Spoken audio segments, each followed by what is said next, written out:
Hey folks, thank you so much for joining the ESD Community Call 3. We are going to go ahead and get started here right away.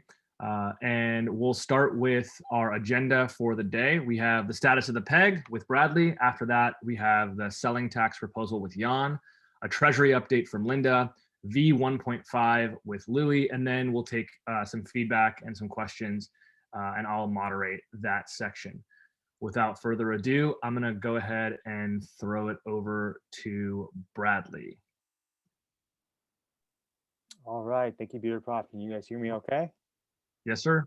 All right, cool. So I'm going to get started by sharing my screen. And I cannot share my screen while you're sharing.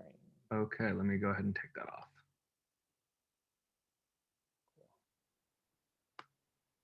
All right.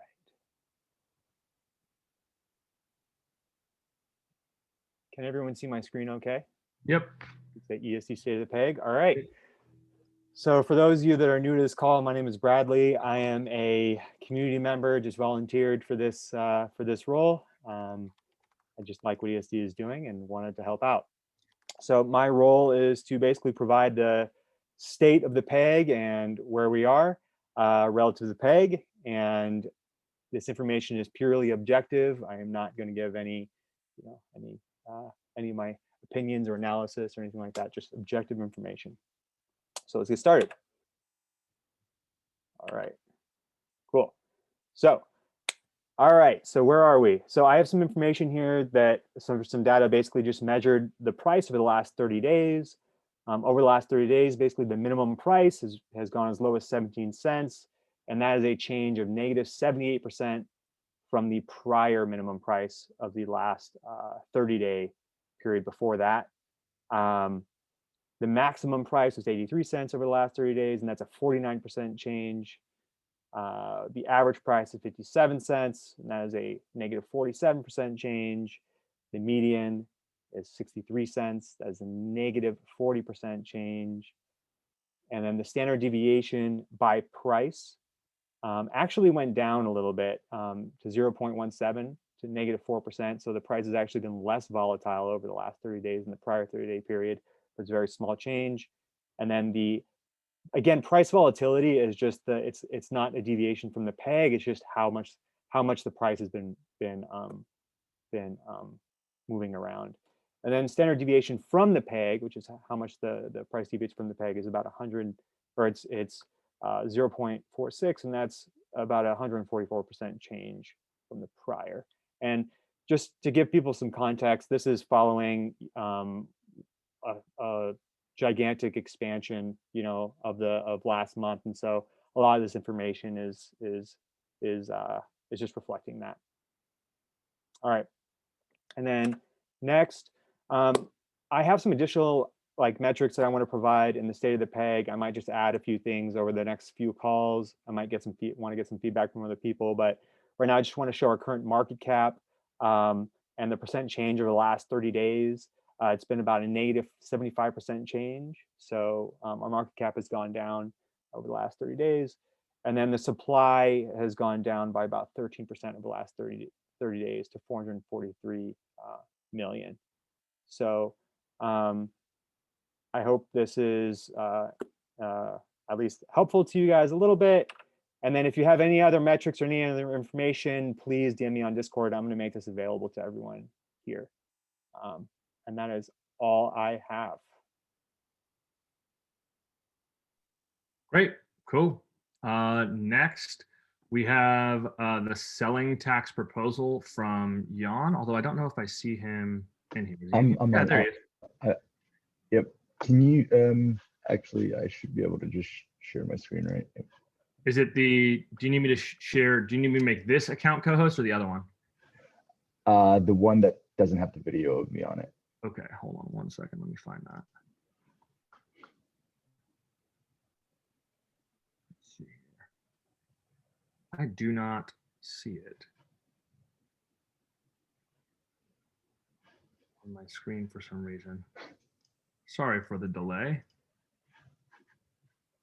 Is it titled Jan on there as well? Yeah, it should just say Jan Lieberman, but that's what I see on my end. Oh, Okay, I found it. All right, should be good to go. Yeah, I'll just kind of briefly go through this. There's still a few edits being added and some good points that I've been able to kind of get from community members in terms of feedback. So part of this will be a bit of a rehash, but there's more data to it this time. So the idea is, again, we propose instituting a selling tax where the lower the price is, the higher the tax is. And it operates on a curve. The idea is that the tax would be sent to a wallet that's controlled by governance, but based on kind of the data we've used and analyzed, these are the parameters we've broken it out by, but happy to adjust these. Where half of the ESD gets burned, 20% is distributed to LPs, and 30% is used to reward users for purchasing below the peg. So we kind of know what happened with the initial coupon system, where it worked in the smaller expansions, or it worked rather in previous contractions when supply wasn't that large, and you can have a sizable amount of the supply kind of set aside through coupons. But now that supply's expanded a bunch, the issue with coupons and the fact that they're more of a second order effect became kind of more pronounced here. And so initially we saw just a lack of purchasing in general, where people didn't think the risk return profile of investing in a coupon made sense, considering prices kind of kept declining. So the recent change that was made with EIP 16 was to remove the penalty aspect. And so if your coupon expires, you receive the principal back, but you lose the potential yield. And once that happened, we saw a massive pickup in coupons, and that made sense. If you're already holding ESD, then it makes absolutely no difference for you to buy these coupons. If you're purchasing with fresh capital, there's some opportunity cost to sitting in those coupons. But the downside was that we kind of lost this deflationary mechanism, since there was really no penalty and no way to contract supply. And the original system had that, and that made sense to include as expansions kind of went or exceeded the relative level of demand at the time. And so we wanted to maintain that deflationary aspect, but rather than put that burden on coupon purchasers, which are typically community members and users, we would shift the burden of deflation onto sellers below the peg, which are kind of acting to the detriment of the platform by selling below the peg. And so by shifting the burden of deflation, it just made a lot more sense to not penalize those who want to be incentivized to stay in the long haul, and penalize those that are looking to kind of exit. So we pulled every transaction since the contraction started. This is updated through the 27th of January, 27th. So we basically pulled every transaction, and we wanted to understand what curve made the most sense and think about it through there. So the four that we kind of used were a linear, a sublinear. So linear just gradually increases the penalty. Sublinear had pretty steep penalties over time, but decelerated. And the two that we liked the most, and the one we landed on, was basically exponential V1, which is just 1 minus the price squared. So at 90 cents, the penalty is 1 cent. At 80 cents, the penalty is, 1%. At 80 cents, the penalty is 4%. At 70 cents, the penalty is 9%, and so on and so forth. And we thought this was useful. And here we just have like a breakout of what that looks like, where the penalty is low enough at very low prices to be an effective detriment to selling, which is kind of what we're looking for, but large enough in the 40 to 80 cent range to generate a meaningful amount of burn, plus rewards to buyers and LPs, but at the same time not being large enough on the higher end to cause dislocations, which is something we'll address later. And then on the higher end, it reduces the probability of dislocations even more, and still contributes towards the burn and incentives. So running all the transactions through each of the curves, we kind of pulled what that would have looked like. Again, this is from December 27th through January 27th. And so this is basically the cumulative amount of burn under each system. This isn't exactly how things would have played out in reality, because incentives might have altered how people have behaved, but for I guess for the burns in some of the lower level areas, I think it ends up being a bit mutually exclusive in the sense that the disincentives would have worked well enough to prevent us getting there, or we would have gotten there and the burns would have happened. So either way, we kind of benefit in the scenario. And then also just looking at like a volume distribution in terms of, this is all purely interactions with the Uniswap pool. So just to reiterate the quick benefits of this, shifts the burden of deflation from longer-term community members that were purchasing coupons to users that sell below the peg. And one of those users, especially being scalpers, which, you know, scalpers being individuals that buy at 60, sell at 90, and kind of just take that profit. And so by having those users come in and continue to do that, the network itself benefits because supply continues to reduce. And the other thing that this institutes is that if you buy and hold below the peg, what you're guaranteeing yourself is that you'll own a larger portion of the network as we approach the peg, because there will be burns, and so your share of the network will increase. It turns scalping into a value accretive activity by reducing supply, and it makes sandwich attacks generally unprofitable in the sense that when there's a large buy order coming in, you'll see a bot come in, buy ahead of that user, then sell right after that user buys. So they basically just capture that spread, and it just makes execution for those buyers a lot worse. So because there's that penalty, that move isn't as profitable, and so that is less of a concern. And the way it would work is we'd have an AMM that would implement this tax, and we're speaking to a few various ones at the moment. We think there's definitely a path forward here, but the idea is if the user's selling 1,000 ESD at 70 cents, the 1,000 ESD leaves their wallet, 90 ESD is applied as a tax. So in reality, 910 ESD enters the AMM, 637 USDC exits. So they get the AMM is selling at the 70-cent price. The user receives a worse price since they're selling 1,000 ESD for 637 USDC. And then the tax wallet takes that 90 ESD. So then from there, the tax wallet would basically burn 45 of the ESD, 27 of it would go to buyers, and 18 to go to LPs. And so we'll kind of break down these two sections now. So the rewards that are sent to buyers would operate along the same curve as the penalty system, but the rewards themselves would be halved. So if you're selling at 70 cents and you get it, and there's a 9% penalty, buying at 70 cents would yield you a 4.5% bonus. And the idea is, you know, you don't have this issue of wash trading because the penalty will always be higher than the reward. But what we wanted to do was not only provide a stick, but leverage the stick to fund the carrot. And so here you have a situation where anytime somebody sells, there's now a bounty to buy, and it creates a velocity below the peg, which we think is important, because if you kind of increase that velocity and increase that turnover, more of the supply gets burned until we kind of return back to a peg here. And so it creates a bit of a race to buy once the bounty is there. And so we think this is real useful, because again, it's only funded through the penalty itself. So this is never going to be an inflationary mechanism. It's just a product of selling creates a bounty to buy. And then the LPs are the final and really important piece of the puzzle, where here they're getting the AT and ESD.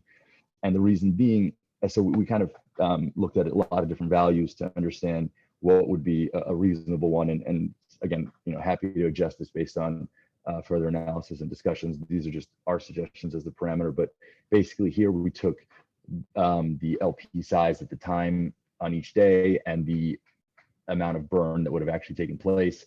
And these LPs would receive the reward immediately. So it's not a situation where they have to wait, but rather as soon as the transaction takes place, their rewards get juiced. So the third column is probably the best one to look at here, since it's V1. But the idea here is this is the APY that day, based on the level of burn that we saw. And so these are pretty strong incentives to get LPs to provide liquidity here, and really concentrate liquidity where it needs to be, which is in the incentivized pool. And again, this is all funded through the penalty, so this doesn't lead to any inflation below the peg. So the reason it's important to incentivize these LPs is because you need that main pool to hold all liquidity or as much liquidity as possible. So as an ESD holder, it's in the best interest of the project for you to place your liquidity in the incentivized pool. But we realize that that's probably not going to be enough. So we want to provide further incentives for users to pool liquidity here. And so the idea here is, you know, we think it's reasonable to expect a majority of the liquidity to pool into the incentivized pool, but there will always be kind of residual areas, and what that'll cause is a bit of a dislocation in price, where if a seller is selling at 70 cents, but in reality the execution gets them closer to 63 cents, they would happily sell at something much smaller than that, or sorry, at some middle price with it through another AMM. And so this is kind of where the potential risks come into play, where there will be smaller pockets of external liquidity, but as all liquidity pools, because the APYs and the rewards for liquidity holders will be much larger than the benefit of them being able to effectively like buy cheaper ESD than the market, would incentivize all liquidity to kind of come into that incentivized pool.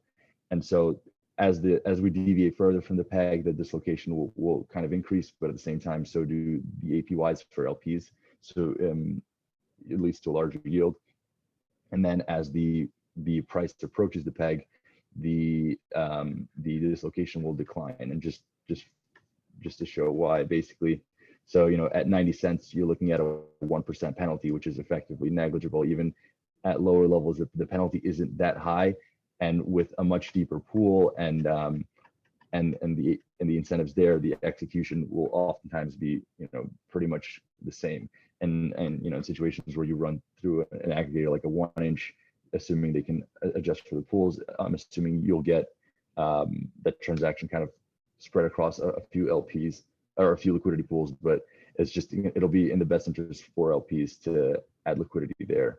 And then at the same time, what we're looking for with some of these AMMs is potentially like a liquidity mining partnership, which would further bolster yields for LPs and really continue to ensure that most liquidity pools where it needs to, which is there.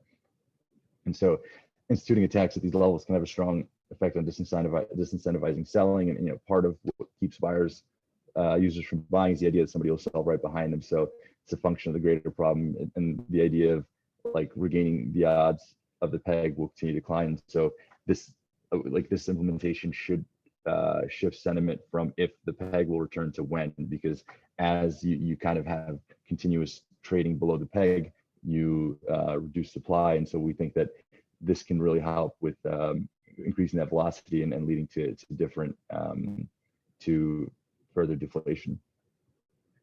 So and then this is some side thoughts in terms of whether it should be in an XYK or an amplified liquidity pool like Curve. And so we're not totally sold that it should, like, the best AMM for this, particularly at this level, should be a Curve like AMM, because so the Curve, especially, you know, amplified liquidity AMMs, they attempt to keep price pegged, meaning price, like, you know, if the price is 30 cents now, that's where it'll try and keep the price in the long run, because that's how it functions. So it makes more sense to kind of implement that once the peg is regained. And the other thing is that these pools aren't typically the mechanism by which the stability is created. So if you look at, you know, REN BTC or any like other forms of stable coins that are in these amplified liquidity AMMs, the Curve isn't necessarily maintaining the stability, it's just amplifying the existing stability. So like, we think it can be implemented once the peg is regained, but implementing it beforehand can, I think, incorporate a lot of complicated externalities. And so on the purchasing side, the way to reward the user for buying ideally would be, you know, some kind of a contract where you would send the USD to the contract would interact with Uniswap, knowing that you paid with USDC, and then it rewards you as a result. And, you know, part of the reason we really like this is the implementation isn't really invasive in the sense that the changes are primarily made to a new AMM. So it's easy to kind of incorporate and integrate into various V2 and V1.5 designs that are really being worked on, and can also be undone if it proves somehow unsuccessful. And so, you know, we're confident that this can help return price to the peg, and in the situation if it fails, I think we're basically right back in the same position we're in now, but with reduced supply. And some of the other, I think, points that have been made in terms of the risks here. One is that, you know, if this gets passed, you have a situation where users will try and front run before front run and sell before the tax is implemented. And, you know, it's definitely a potential risk, but I would also honestly view it as an opportunity to buy into a higher EV bet, where you'd basically be able to buy in at a discount to current market prices with an improved downside protection mechanism. And so the write up from there with after the front run sellers come in would also lead to more deflation. But like at the same time, I don't necessarily view this as too probable. So that the first order effect of the penalty is that the selling yields you less USDC. So people might try to get out early. But the second order effect, and you know, the more important one, is that the penalty makes selling at these levels less appealing, making it, you know, naturally more appealing to buy down here. So at the same time, you know, if users aren't selling now at these levels, I don't think the implementation of the cap we put in was 35%, so I don't think the implementation of a 35% penalty would lead them to selling, when considering that this penalty would improve their chances at selling at a higher price. And we've seen like a pretty large excess of holders at higher levels, and we, you know, from the past couple of weeks, it's kind of just been gradual capitulation of users at this level. And so over time, the existing user base has kind of filtered down to users waiting for a return to the peg or something closer. So the incentive is I think it's a great way to leverage the existing user base that exists in the project. And then the other thing is, you know, will there be buyers if they know that after buying, the price needs to increase by a larger amount for them to break even? And so if you think about like a 35% penalty, the idea is, would you buy at 30 cents with, if your break even now is 42, I guess the EV calc is the probability of you exceeding 42 cents with this implementation higher or lower than the probability of price staying at 30 cents without it. And I'm leaning towards the idea that it becomes a much more EV bet and becomes highly reflexive. And so over time, even if, like, let's say it takes some time and the price bounces around, you still have supply deflation, which in and of itself should eventually lead to a repegging as we reduce supply from people buying and selling.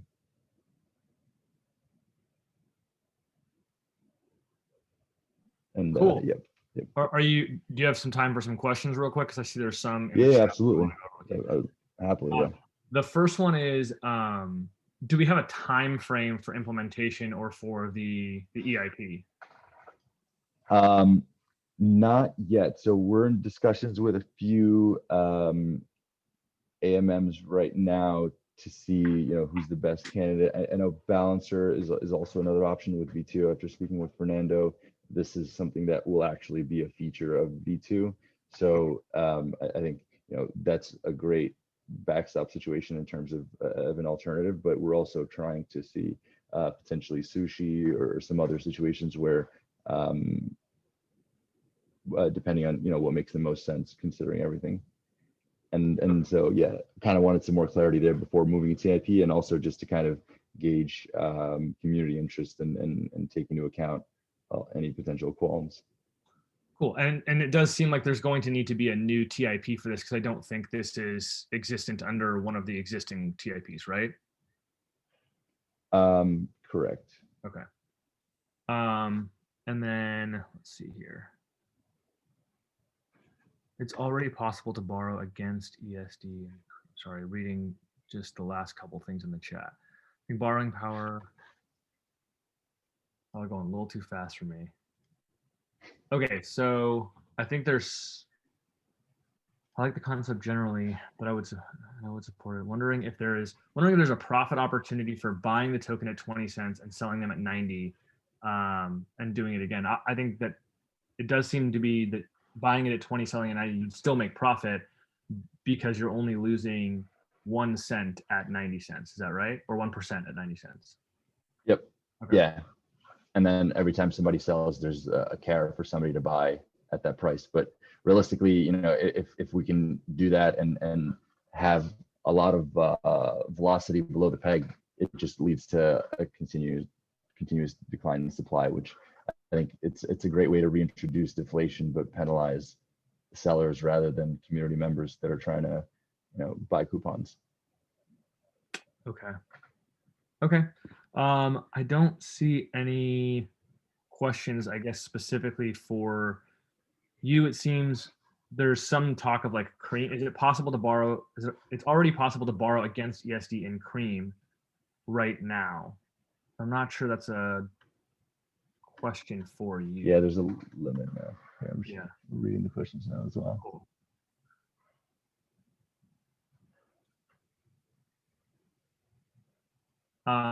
Some people are asking for, or Alex is asking for access to the deck that you just showed us. I'm assuming that that'll be available when it's cleaned up. Yeah, I'll definitely send around, you know, Google Doc or PDF, whatever's easiest. Okay. Mhm. Great. Any other questions from the community you want to throw at Jan? Obviously, quite a detailed explanation there, and if and when this actually passes, I'm going to need a hour-long breakdown with you if I'm going to try and attempt a video at explaining that, my friend. Absolutely. But definitely some great work done there. Very, very, very interesting stuff. Love the idea myself. And so awesome stuff. Thank you very much. Let's Appreciate see it. here. Yeah, no problem. Okay, so the last question here is, I'm still thinking on this, but are we sure this tax isn't borne by the buyer, at least partially? I'm not Yeah, I guess. Yeah, I'm not exactly sure how that would work. There was only one other question or one other comment earlier when you were doing your presentation was, you know, there's no tax once it's over 1 in order to sell, right? We want to encourage selling. Any thought on when we get, you know, sufficiently deviated from 1 on a buying tax somehow? Potentially. I just imagine that with I think once we get into a new expansion, we all realize that, you know, one of the things that kind of allowed this to run a bit too hot was the locking of rewards and the massive opportunity cost of unlocking from the DAO and expansion. So I think honestly, just allowing rewards to freely unlock should help curb runaway expansions. Okay. Cool. And I don't know if any of you haven't read Bradley's postmortem on like what kind of led to this. I highly recommend it. It's been in the Discord. I think it's in resources, and if it's not, I'm sure Bradley would be happy to post it there again. It's definitely a really interesting breakdown. I think it's on emptyset.xyz as well. Okay, cool. Jan, I think we've taken tons of your time, and I really appreciate the work that you put in there, my friend. Likewise, really appreciate the time. Yeah, of course. All right, let's see here. Let me take back over Spotlight. And we did have one more question coming at the very end there. I don't know if you can see that. I can't see it right now because I'm looking to share this real quick. So next up, it looks like we have, let's see here. Oh no. Next up, it looks like we have Treasury with an update from Linda. Linda, I'm gonna make you co-host, and I'm gonna stop sharing my screen. Cool. I don't have anything on my screen to share since it's pretty quick. Cool. Go ahead. Hey everyone. Yeah. So just updates on the community treasury. Current balance is at 10.3 million USD. I'm just gonna paste some links here if you want to check out Etherscan. The only upcoming payment we have that's new from the last time we did the governance call was just a continuation of TIP9. So expecting a February expense of 29,300 ESD to continue funding the SN2 team with Louis and the Bearded Prof, the great work they're doing. Just a quick overview is that they're doing a bunch of work on upgrades to data application, creation of Curve AMM interface, continued development of documentation and communication. So a lot of really important work there, and I expect that to be hopefully a continued expense. Other than that, not anything else really different from the last community update. Great. And yeah, just a heads up, I am trying to work on creating a more centralized place for ESD news. That I know that there's the Telegram, there's Twitter, there's Discord, but I would like to, I'm trying to create a place where all of the news happens in one place where you can go, once a day, once a week, whatever, and just get your entire update. There is a newsletter that's out, and so I definitely recommend people following it. But I got some feedback privately and also in the Discord just saying that some people were confused on when EIPs were being implemented and stuff. And so working on trying to create a more easy way to identify what's going on in ESD right now, because things do change very, very fast. Cool. And then next up we have Louis. Let's see here. Sweet. Thanks. Let me just share my screen and I will make you co-host first. Cool. And go ahead. Sweet. So yeah, this one will be also quite short because it is V1.5 is something that will be proposed in an EIP and everyone will have discussions about and vote upon. But this is kind of just like a preview of what we're looking at doing. Wait, share screen. Okay, cool. Sweet. Cool. So yeah, to introduce it, V1.5 is will be a proposal that will be submitted by the ESS that outlines a different protocol mechanism as opposed to the current coupon design. The main change here is that it will go to a 2-token model where you have ESD as the stable instrument and you have ESDS as kind of the governance kind of share token. The system will maintain a partial reserve of DAO-owned assets, which will be used in stabilization efforts. So yeah, this kind of shifts from a supply-based mechanism to a yield-based mechanism, which simplifies the system quite a bit and reduces some of the reflexivity, and also removes those locks that have been kind of seen to move the peg around quite a bit. So who's driving this? Who's having discussions about this? So the ESS kind of initiated this with a few other people. The V2 team is involved and providing feedback. Some of the guys from Mechanism Capital, Benjamin and Andrew, Jan and another from Delphi, and Dan Ehrlitzer from Nascent. So the ESS has begun some of the development on this, which will be shared with the EIP when that's ready. And we, specifically me and David, will be providing support for the DAO interface as the changes come through, if they're approved. So kind of why are we suggesting this protocol change? So the main reasons are it decouples the incentive to lock up circulating supply when growth happens, which can cause those kind of reflexive upsides. It also decouples speculative elements from the stable instrument. And so this is kind of a key one as well to make sure that we don't have any wild swings like we have previously. And also, this is kind of an intermediate solution to bridge the gap between, V1 as it stands currently and V2.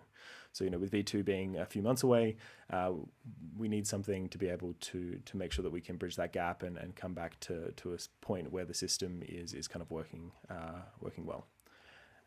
So how will the migration be handled? So there'll be an EIP proposed, hopefully in anywhere from a week to a month.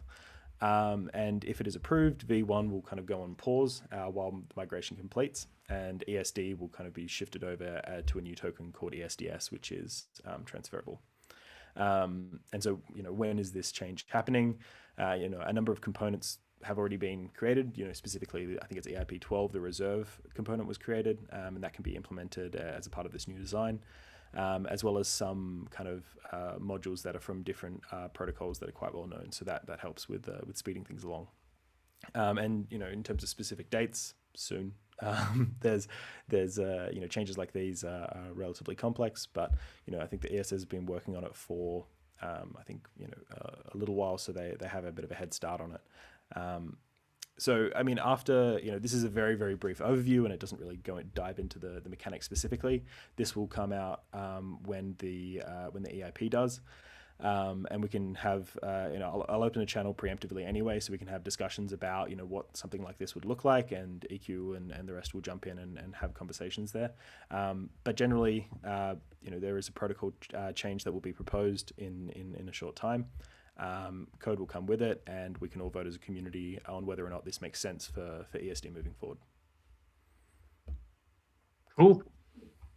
All right. Obviously, the first question was like when, and it looks like the timeline is a little bit unclear, but they've been working on it already, and maybe within the next month-ish. Is that what it sounded like? Week-ish, Yeah. month-ish? Hopefully, but it might be sooner or it might be later. We'd have to check with the ESS on how things are going on that side. Okay, and it looks like they are working with the V2 team to make sure that V.1.5 will integrate with V2 rather seamlessly. Is that right? Yeah. So there was a lot of input, and the idea was shopped around quite a bit. So they wanted to make sure that it doesn't impede any of the efforts that are currently underway with V2, and integrates feedback from them in the design. So, we want to make sure that the efforts that we're funding for the V2 effort, this system doesn't oppose it, and there is a path to upgrade, as the work for V2 comes online. Great. And then is there going to be a TIP for this, or is this from the ESS squad? Or yeah, so the development activity is primarily done by the ESS, like the contract work, and we'll kind of continue doing what we're doing in squad number 2, read the DAO updates. We're relatively close in terms of having the new UI kind of upgraded, and that does a lot in terms of refactoring the back end stuff and the front end, but I think we'll deliver that before it kind of gets all redone for this V1.5 if it actually gets approved. So that's something that would be supporting from on our side. So no new TIP. Great. Also, perfect. Got it. So no new TIP, and it looks like timeline unclear-ish, but looks like somewhere in between the next couple weeks or a month for V1.5. Definitely looks like there's a lot of interest in it as well. Okay, and that is going to lead back to me with any community questions, comments, concerns, what have you. So if you have a question, go ahead and throw it in the chat. You're welcome to unmute yourself and ask as well. Okay, does not look like we have any. Any last comments from anyone that was on the call? Wonderful. Folks, I will do my very best to have this uploaded as quickly as possible with some time markings like I did the last time. I think that makes things a little easier to go and find if you want to go look for them. And that's all for the call. I'm going to end the recording here.